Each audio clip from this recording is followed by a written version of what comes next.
Hello everyone, welcome back to my channel Programming with a Purpose. In this video, I am going to explore the keyframes and custom phases animation which are introduced in WWDC 23. So this is the animation that we are going to create using keyframes. So this is the link that I'm going to use for some of the code that I'm going to test on my machine, and after that I'm going to alter it to create the animation that I have shown you earlier. I'm going to paste this link inside the description box. You can see whole of the video. This is the part of the WWDC 23. So here I am copying the code from the custom phases, and I'm going to create here a new file which is a SwiftUI view, and I'm going to paste all of this code there, and then we are going to see how the animation is working on a simple view of a rectangle. And once we are done with it, I am then going to show you the different components of this code.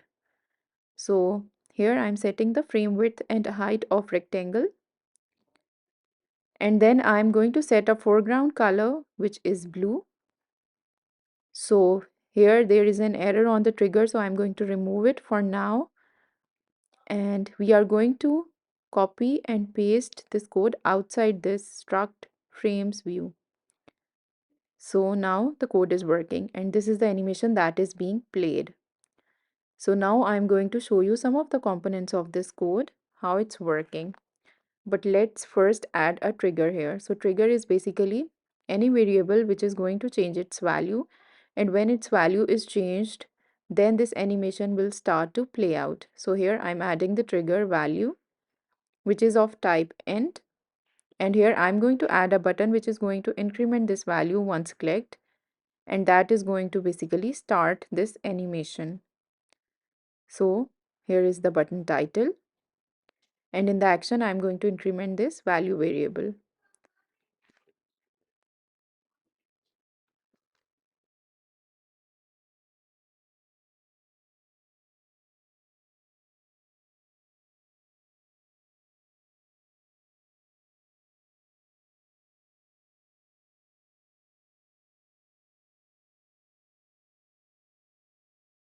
So here I'm setting an initial value because it is causing an error in the preview.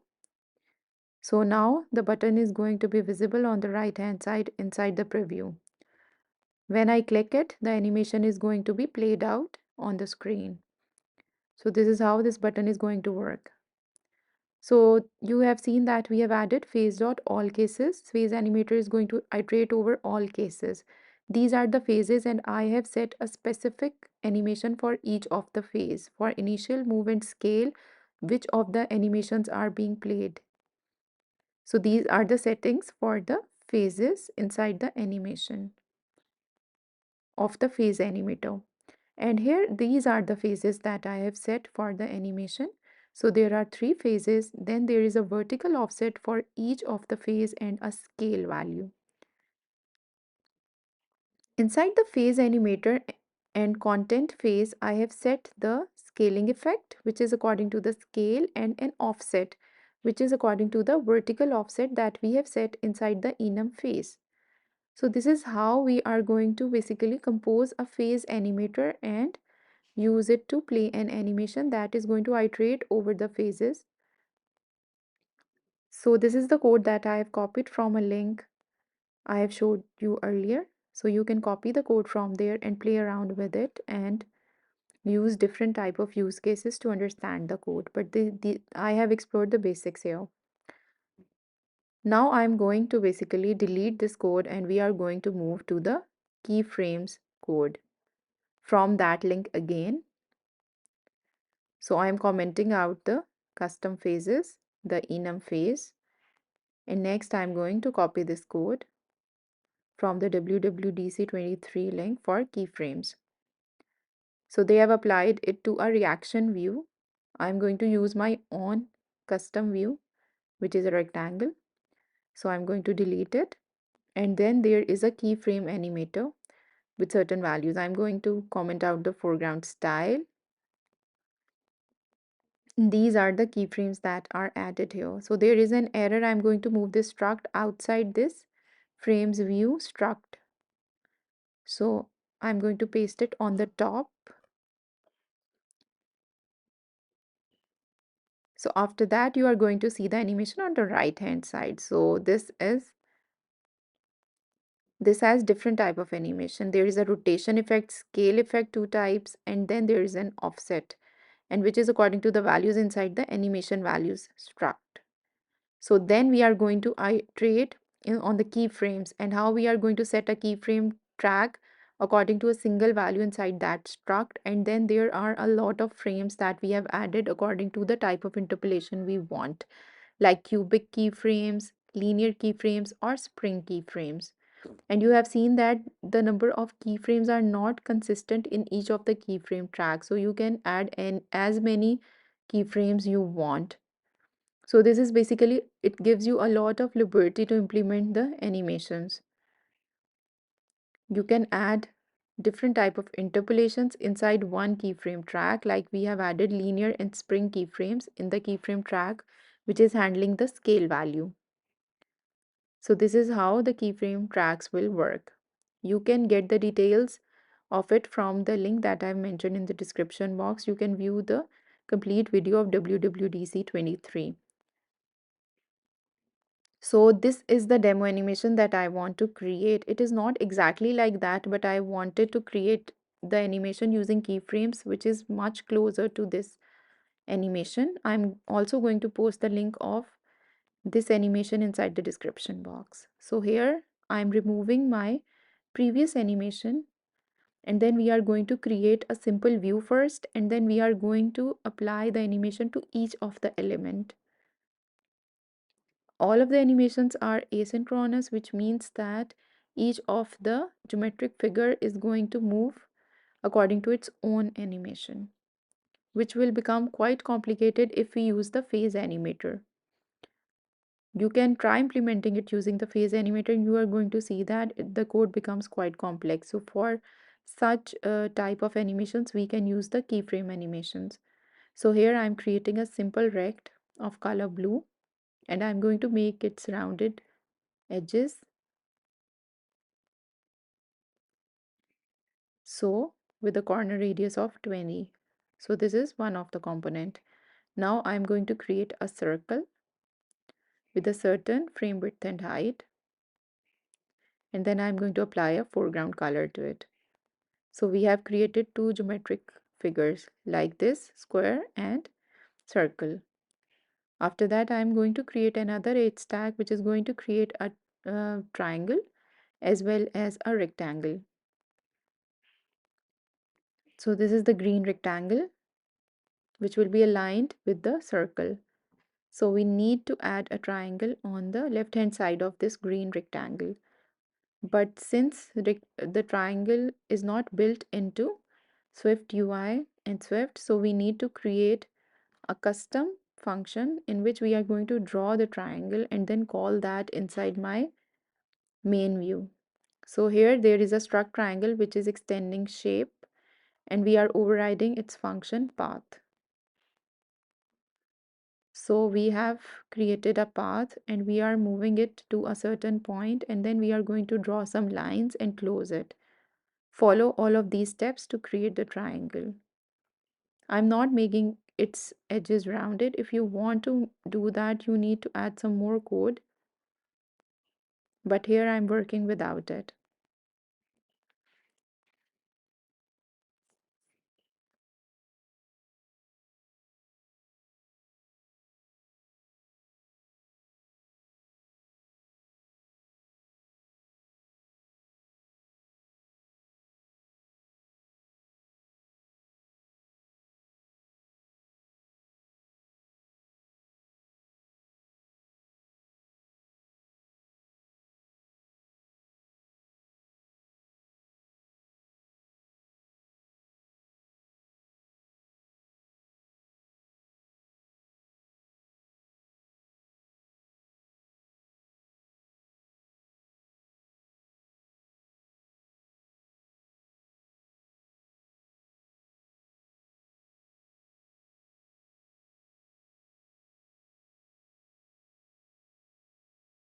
So we have added a triangle with a frame width and height and a foreground color, so the view is complete at this point.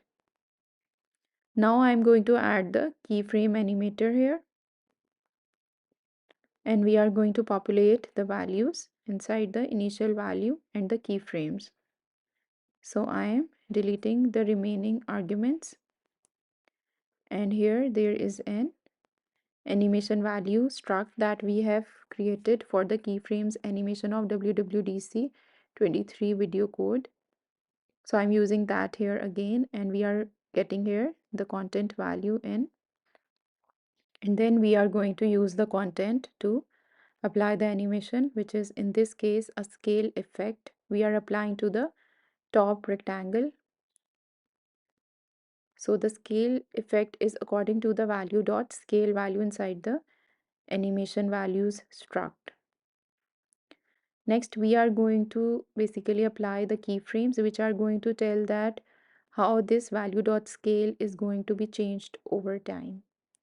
So for that, I'm going to add here some of the keyframes that I'm going to copy from the code mentioned in the description box. So the keyframe track is basically according to the scale, and here come the actual keyframes.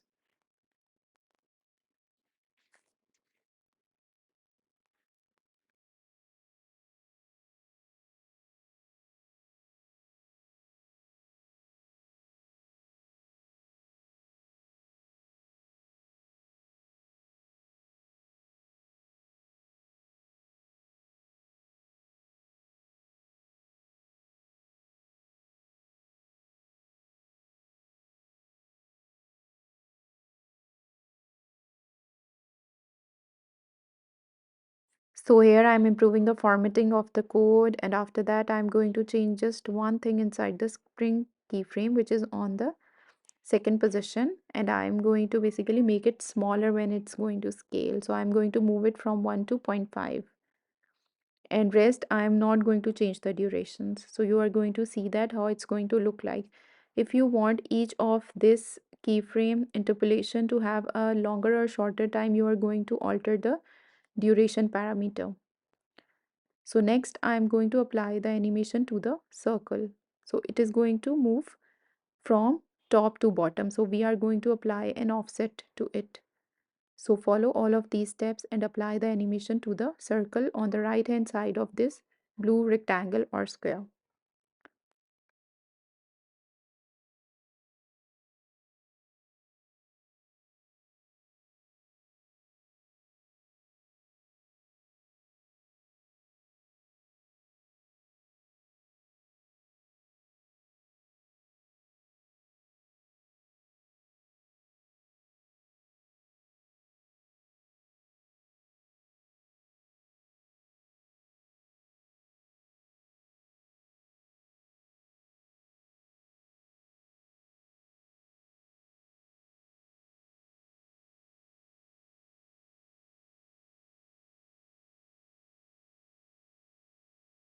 So I'm fixing a small error here.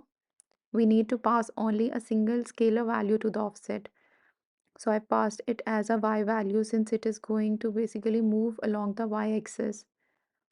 Next, I am going to change some of the values in the keyframes. I have kept the type of keyframe same. It's linear spring. And then I am going to change the values of vertical offset along with the duration. And I'm going to add some more keyframes here to make it more springy when it moves on the top. You can adjust the values and the keyframes according to your need.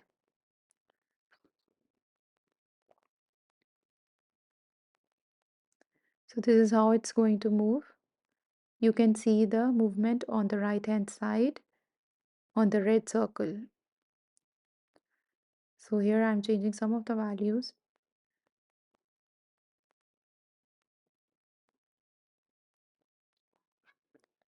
So when it's going to move up, it is going to bounce a little. So for that, I need to add 2 more keyframes in between.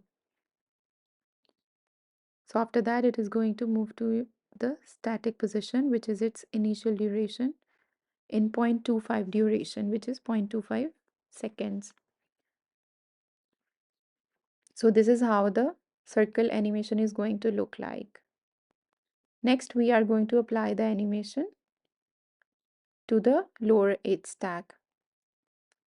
So here I'm going to apply the keyframe values to the triangle, and it is going to be that of a rotation because it is rotating over n axis. So I've copy pasted the keyframes animator from the top, and now I'm going to alter its values.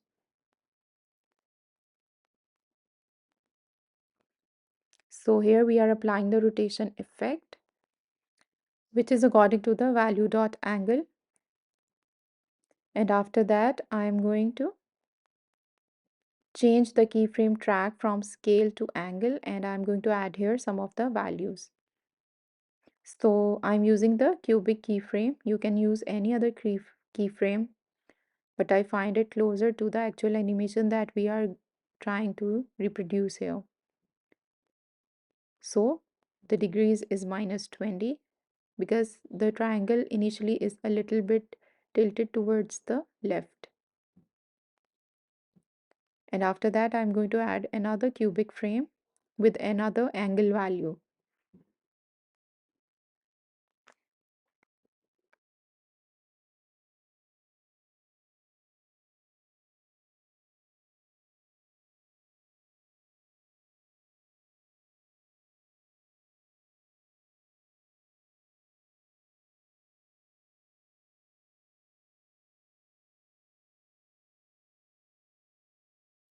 So this is the cubic keyframe with an angle of 270, and it is going to move it in between those. If you want to make the animation a bit slower, you can add some more keyframes in between, or you are going to increase the duration for each of the two keyframes that we have added inside the triangle.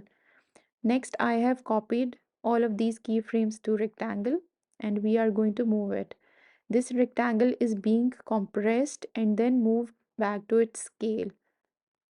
So we are going to add a scale effect here along the y-axis because it is not going to be scaled along the x-axis. So we have added a vertical stretch value here, and then we are going to change the keyframe track to vertical stretch, and then we are going to add some of the keyframes that are going to play with this vertical stretch. And here you can again see that in this example we have kept the number of keyframes in each of the keyframe animator according to the need. Some has 2, some has 3, and some has more. So we are not bound according to the certain frames or the certain conditions of the phase animator if we are going to use it here. So first it is going to be scaled to 1, and then over a duration of 1 it is going to be compressed and moved to 0.5. So it seems like the circle is compressing this rectangle, which is very close to the animation that I have shown you earlier. So if you want the two of the animations to be in sync, you need to cleverly design the keyframe tracks. So this is how it's playing out. And this is the triangle that's rotating, and then there is a circle that is basically scaling along x and y axis on the top. So this is the keyframe animation that we have developed, and it can act as a loader for any of the screen, or you can use it for any other purposes inside your app. They look very nice, the geometric loaders, and this is all for it. If you want to dig in further, you can add more geometric components and you can make it dependent. I'm adding here the frames view inside my content view to play it on the simulator.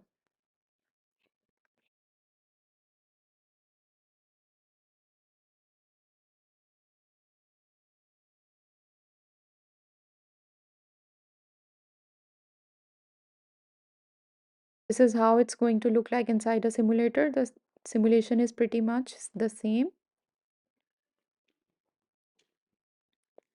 So this is all for this part of the animation. I really wanted to explore the keyframe so that you will have a tool that can help you to customize your animations in case you are creating an interesting app or a game.